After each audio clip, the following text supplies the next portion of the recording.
Lepo pozdravljeni, hvala za tele uvodne besede in za predstavitev, da si predstavljena me že vidite, verjetno nekje na veliko, a ne? Ja. Skratka, najlepša hvala za vabilo. Danes, kot rečeno, bom govorila predvsem o branju in gibanju in o gibanju in branju. Ene par slik imam, ki bom zdajle delila, a jih vidite vsi. Ja. Potem bom pa skočila kar k knjigam, ker bo to glavna tema danes. Kot je omenila že Sabina, je naslov mojega referata danes od branja k gibanju in spet nazaj. Skratka, gibala se bom v dialogu med branjem in gibanjem, ampak čisto za začetek bi pa pravzaprav skočila k enemu drugemu projektu oziroma nizu projektov, ki sem jih vodila pred časom in ki mogoče na prvo žogo ne izgledajo prav povezani s tematiko branja in gibanja, ampak vsaj zame so bile ugotovitve, ki so jih prinesle še kako povezane prav s tem dialogom oziroma se mi zdi s tem, kar iščemo v dialogu med branjem in gibanjem. In sicer sem med leti 2016 in 2019 vodila en niz projektov, ki so potekali pod okriljem Slovenske nacionalne komisije za UNESCO. Začel se je s projektom skozi knjige Pogovorov o starosti leta 2016 in zaključil potem v letu 2019 s projektom Zgodbe staranja 2.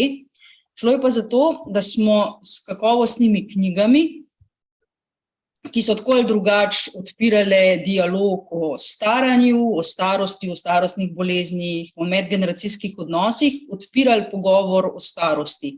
Tudi o biološkem staranju, o medsebojnih odnosih, o etiki, o soočanju z lastnimi izkušnjami, udejstvovanjem v medgeneracijskih odnosih in tako naprej. In en zelo pomemben del teh projektov so bila tudi bralna srečanja, ki smo jih imeli tako z osnovnošolci, srednješolci, medgeneracijska srečanja, nazadnje tudi študenti univerze za tretje življenjsko obdobje, ki so jih imele skupaj s Tilko Jamnik, ki jo verjetno vsi na področju poznate kot eno naših osrednjih promotork branja z izjemnimi izkušnjami, s tovrstnimi delavnicami bralnimi, tudi z medgeneracijskim branjem in tako naprej.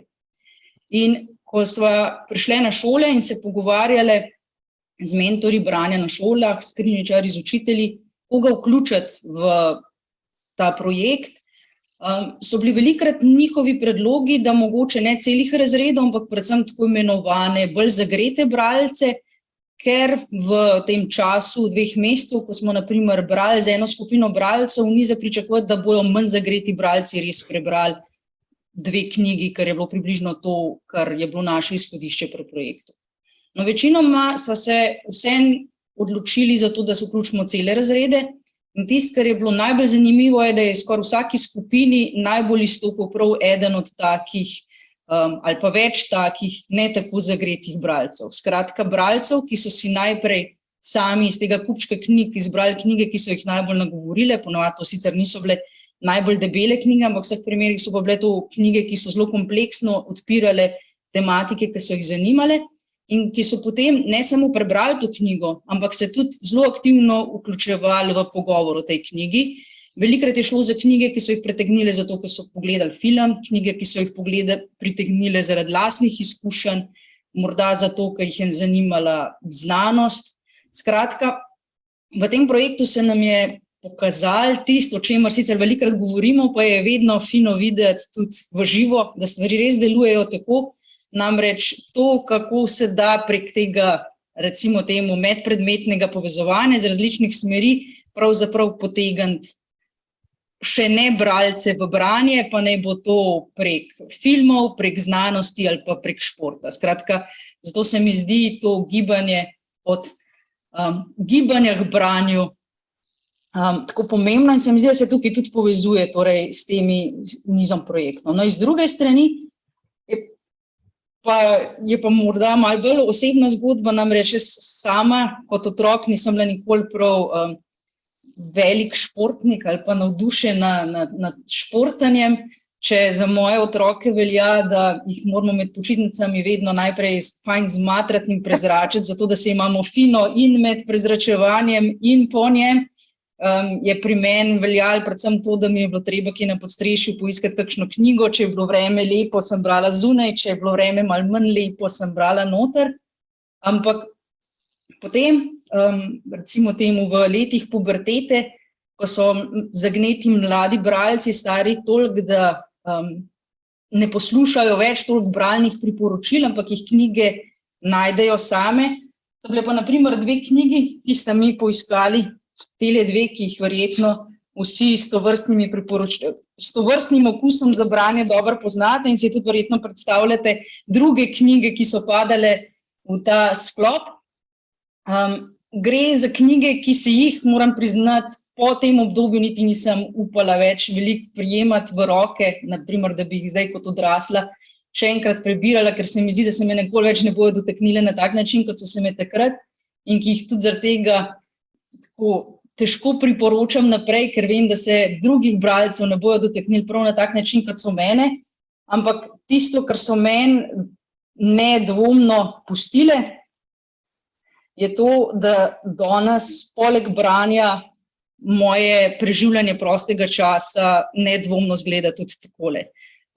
Skratka, knjige so nedvomno del našega prostega časa, preživljanje družinskega časa in tako naprej, ampak hkrati pa tudi gibanje in preživljanje časa v naravi. In pač to dvoje je pri meni in tudi pri nas bistveno povezano. In zaradi tega nenazadnje je tudi naslov mojega prispevka Od branja k gibanju in spet nazaj. Seveda je pa moje glavno izhodišče tukaj predvsem literatura, zato bi, če se vzdržim priporočanja teh 2 knjig, čeprav knjigi sta dobri, mogoče zdaj se posvetila knjigam, ki jih pa res iz vsega srca priporočam v branje, ker sem jih prebirala pred kratkim, prebirala v različnih povezavah znotraj družine z drugimi bralci. Skratka, pripravila sem si tlele nekaj kupčkov knjig, ki se mi zdi, da nas napotujejo od branja k gibanju in od gibanja k branju na različne načine, mogoče ne čisto vse na prvo žogo, ampak se mi zdi, da taka potovanja na drugo ali pa tretjo žogo so včasih še bolj zanimiva. Je pa tako, da knjige, ki jih imam pripravljene, če se navežem na Sabinin uvodnik čisto na začetku, so nedvomno poučne v smislu, da nam zelo veliko povejo o svetu in o nas samih, medtem ko poučne čisto v bolj strogi terminologiji so pa mogoče nekatere, večina pa niti ne. Skratka, predvsem se bom zadrževala na področju leposlovja, ampak te skoki v poučno knjigo se zelo hitro zgodijo. Zelo dolgo časa sem razmišljala, s katero knjigo začeti. Katera knjiga bi bila tista, ki mogoče res govori o tem gibanju tudi znotraj, ki se povezuje z družinskim branjem, z gibanjem najmlajših. A bi bila to lahko kakšna kartonka, skratka, če gremo po starostnih stopnjah, s katero knjigo začeti, dokler se nisem prejšnji vikend udeležila festivala Oko besede, na katerem je na simpoziju imela prispevek Anja Štefan. Mimogrede, ja, zdaj sem se slišala, seveda danes ponedeljek, torej še en vikend nazaj smo bili na festivalu Oko besede. No, če se ustavim še enkrat pri simpoziju, skratka, mene so referati navdušili, tako da vsi tisti, ki slučajno niste bili na simpoziju, bojo prispevki objavljeni tudi v reviji Otrok in knjiga, da se navežem še na drugo pot in jih res priporočam v branje. No, tale prispevek Anje Štefan me je pa spomnil, katera je absolutno tista knjiga, s katero moram danes začeti, in to je tale knjiga. A se jo dobro vidi? Vse. Skratka, tisti, ki ste utečeni družinski bralci, ki z otroki berete že od mladih let, veste, da šele potem, ko z otrokom res zljubite določeno knjigo, prepoznate res kvalitete klasikov, ki se jih da prebirati dnevno znova in znova, ker mladi bralci to zahtevajo, pa se jih še vedno ne naveličate, oziroma vedno znova odkrivate nove plasti v teh delih. In Lov na medveda je nedvomno tako delo. Gre za delo Michaela Rosena v izjemnem prevodu Anje Štefan. Na prvem pogled gre mogoče za eno tako malo nonsensno rimanico, ampak ta knjiga je še toliko več. Gre za knjigo, ki se mi zdi res odpira en tak pogled v to družinsko pohajanje v naravo, v spoznavanje narave, v doživetje, ki jih to prinese. ki so vedno tudi domišljijska doživetja.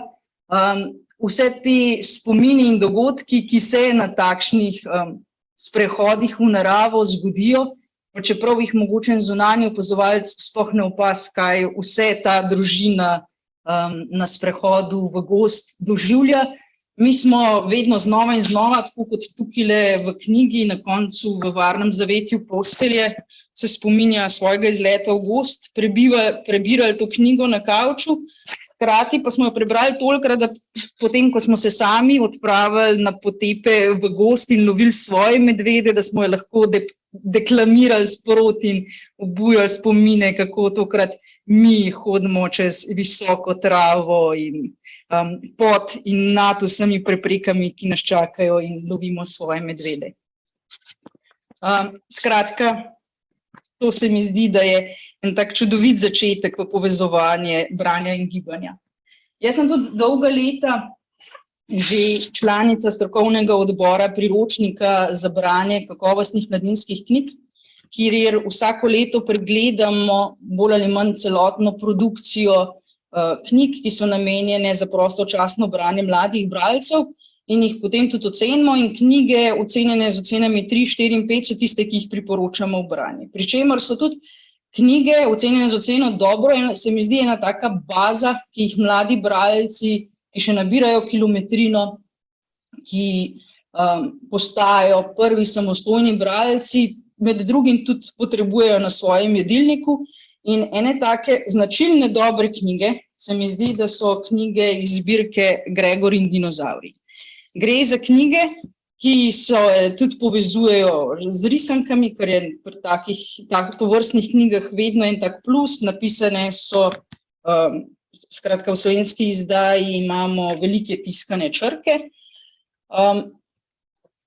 Ne gre za neke literarne presežke, hkrati pa gre za knjige, kjer spremljamo Gregorja, njegove plastične dinozavre, ki na trenutke seveda niso več plastični dinozavri, kar najbolj poleg Gregorja razume predvsem njegova babica, skratka spet imamo eno tako čudovite medgeneracijske odnose.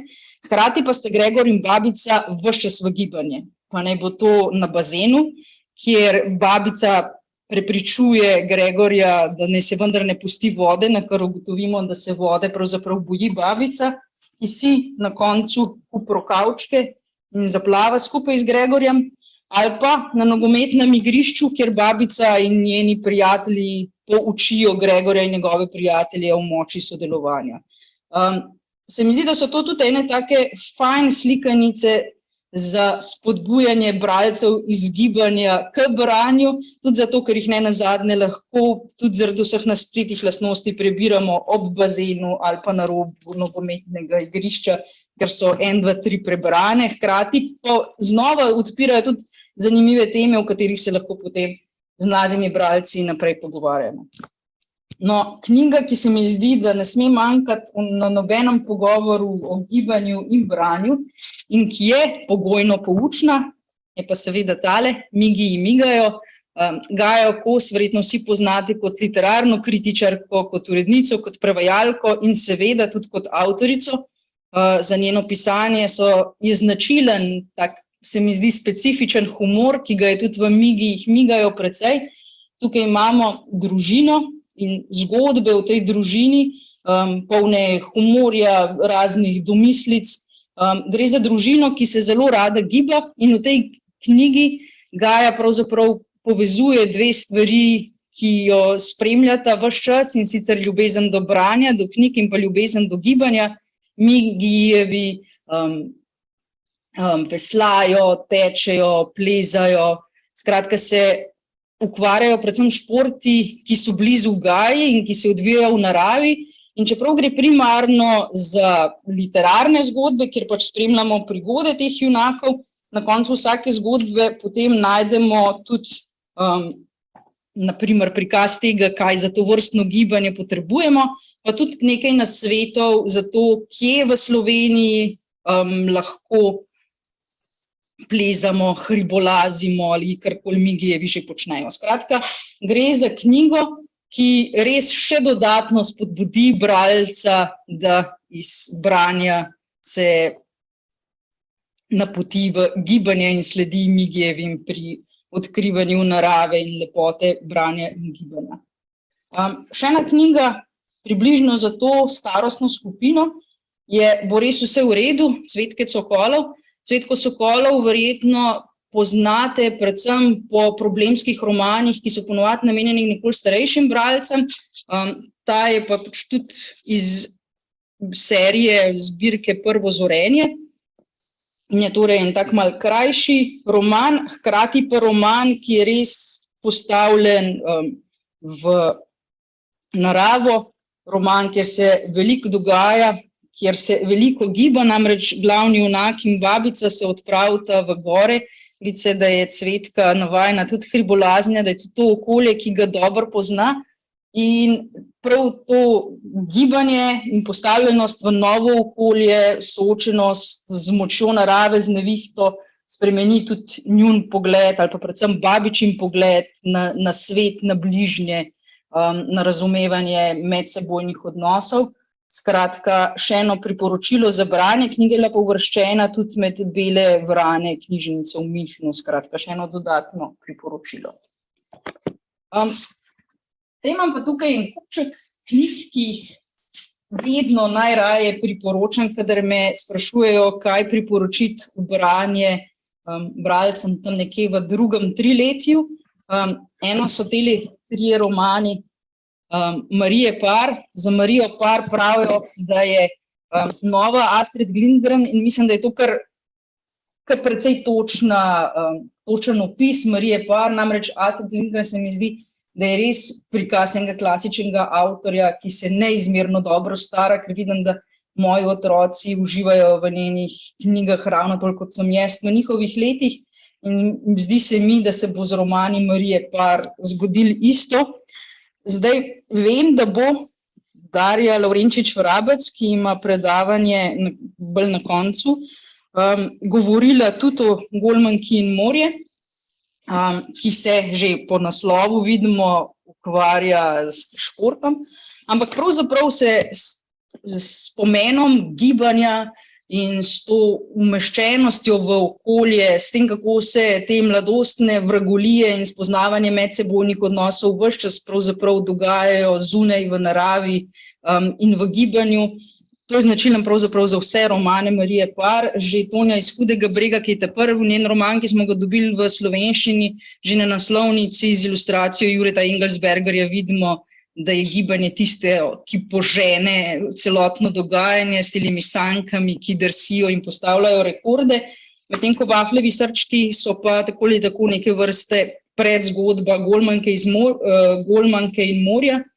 In kaj lahko boljš kot romani, ki res po eni strani kompleksno prikazujejo medsebojne odnose, sodoben svet, hkrati so postavljeni v naravo, prežeti s humorjem, ki se jih res izvrstno bere in kjer imamo v glavnih vlogah bodisi navdušeno semkačico ali pa Golmanko in njenega najboljšega prijatelja. Še ena zbirka, nad katero sem grozno navdušena in jo zdaj s svojimi otroki že 3. berem in upam, da bo še veliko teh priložnosti, je pa Prdoprašek doktorja Proktorja.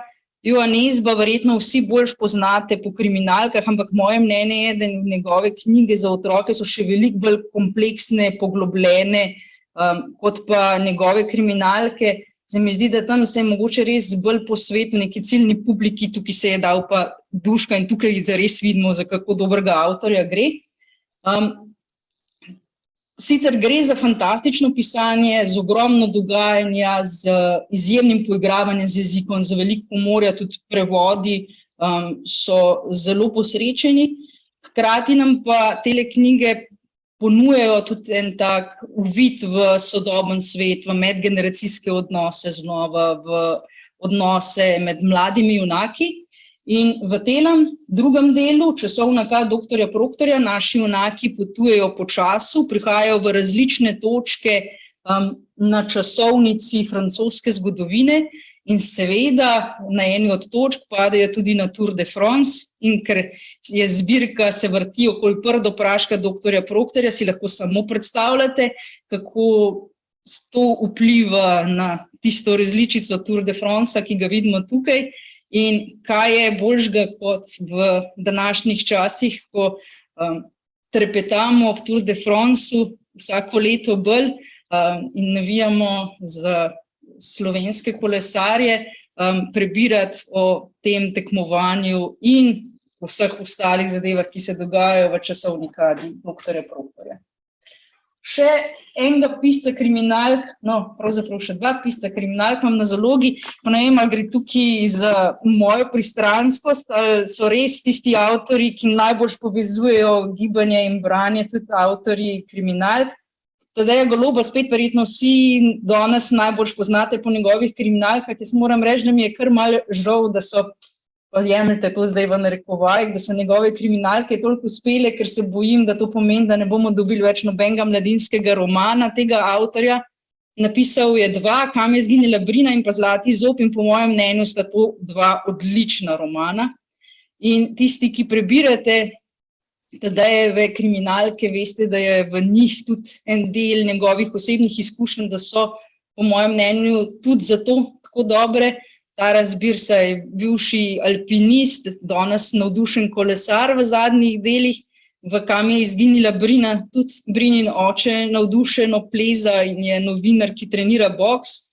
No, Zlati zob je pa postavljen v hribe in tovrstno pustolovko in kriminalko je lahko napisal samo nekdo, ki je te hribe večkrat preplezal, ki jih zelo dobro pozna, ki ima tovrsten odnos do plezanja, do hribov, do soplezalcev in tako naprej. Skratka, pred nami je napeta pustolovščina in kriminalka, ki se po drugi strani ukvarja tudi s prvo ljubeznijo, z medsebojnimi odnosi, z odraščanjem.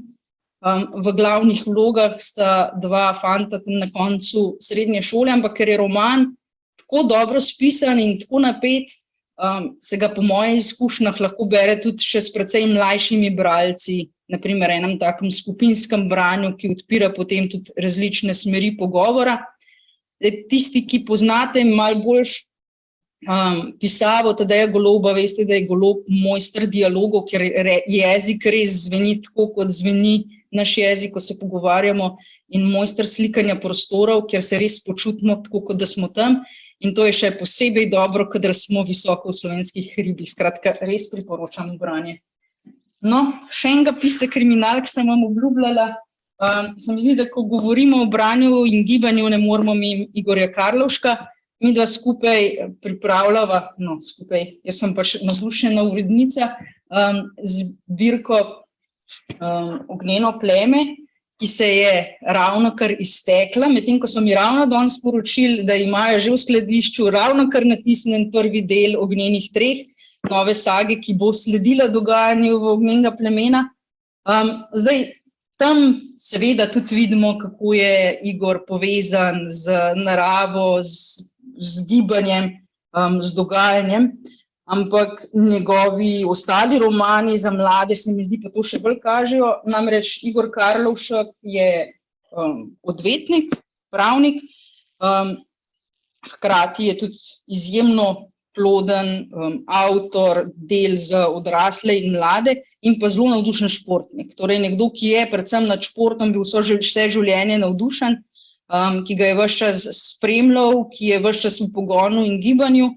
In se mi zdi, da se vse to kaže tudi v njegovih romanih. Tega le ravno prebiram. Tukaj je v središču košarka. Verjetno poznate roman kriminalko Teci, kjer je v prvem planu tek in pa preživetje, ki mogoče najmanj neposredno povezan s športom. Imamo v zapletu smučanje, ampak potem pa predvsem se mi zdi en tak Igorjev odnos do športa in pa tudi do odnosov, ki jih šport prinese. Se mi zdi, da je to zaslediti v vseh njegovih romanih. Po eni strani to potrebo po dokazovanju, po tekmovanju, po drugim pa tudi odgovornost, povezanost. Se mi zdi ene take stvari, ki jih gibanje in šport prinašata v medsebojne odnose. No, in vse to se mi zdi se srcalo v Igorjevih knjigah, ki pa so po drugi strani vse, kot sem že omenila, tudi zato, ker je Igor pravnik. No, vse niso kriminalke, ampak imajo elemente kriminalk, vse pa so izjemno akcijske, pri njegovih romanih vse zelo hitro dogaja, skratka posrkajo bralce v branje in so tudi zato se mi zdi zelo fajn knjige za usmerjanje od branja k gibanju in od gibanja k branju. No, zaključila bi pa z dvema knjigama, ki pa pogojno lahko imenujemo poučne, se mi zdi. Tisti, ki me poznajo, vejo, da imam pravzaprav najraje ravno te knjige, ki jih je težko uvrstiti v knjižnicah, ker se vedno sprašujemo, ali dati med poučne ali med leposlovne. Tole se mi zdi je ena naših najboljših knjig lanskega leta. Lanskega smo dobili prevod, sicer gre za knjigo Darryja McAnultyja, ki je prav to, kar poveže sam naslov, Dnevnik Darrye, ki je mladi naravoslovec, torej je nekdo, ki naravo občuduje, ki je sposoben enega tazga otroškega čudenja nad vsem, kar ponuja narava, ki je nekdo, ki se zaveda tega, v kakšno stanje smo ljudje potisnili zemljo s svojim odnosom do nje in ki se res trudi te stvari spremeniti, nekoga, ki je predan učenju ravno zato, da bo svojim znanjem pripomogel k temu spreminjanju v odnosu do narave. Dara je tudi član zelo ljubeče in povezane družine.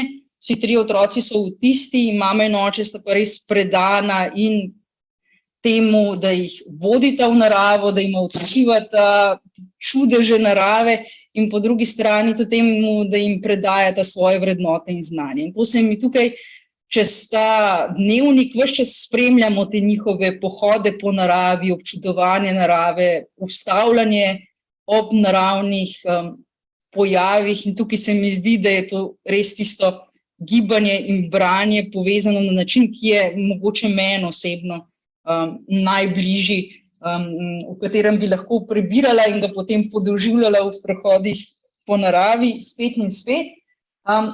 Ni pa presenetljivo, da je knjigo s svojim citatom na pot pospremila prav Irena Cerar.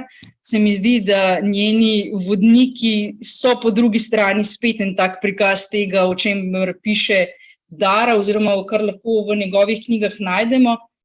Tole je ena od prvih izdaj, verjetno veste, da je Irena pred kratkim izdala knjigo, kjer se te pravljične poti nadaljujejo izven meja Slovenije.